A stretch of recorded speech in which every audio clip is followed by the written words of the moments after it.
Hello everyone, welcome to Kanen Coffee. Here we have an Expobar Bluetooth espresso machine. Now this machine was brought here because it needed a new water pump and also a tune-up. We pretty much replaced the gasket, the one that you see right here, and yeah, it definitely need a replacement. And as well as the shower screen, we also replaced this one as well. We descaled the machine, make sure everything was running out fine. Deep clean the steam one, the water one. We also had to open the emulsion valve. There was a lot of scale build-up inside. We cleaned everything inside as well, and backflush the machine a bunch of times to make sure there's not any residue of citric acid or coffee. So starting with one shower espresso, we're gonna test it out. I'm not using the portafilter of the machine. I'm using one of our own.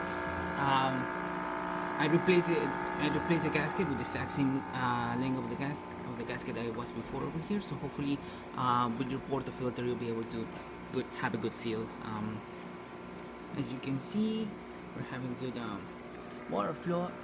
This one doesn't have the spout, so it's a little bit more like all over the place. We're having good crema coming out of the machine. Good pressure on the gauge as well.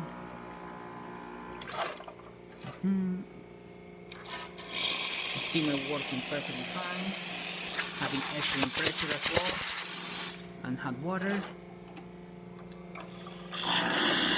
working excellent. And there you have it, Expobar Bluetooth working once again. So thank you for your pairing Kanen Coffee. Please subscribe to our channel for more content every day, and thanks for watching.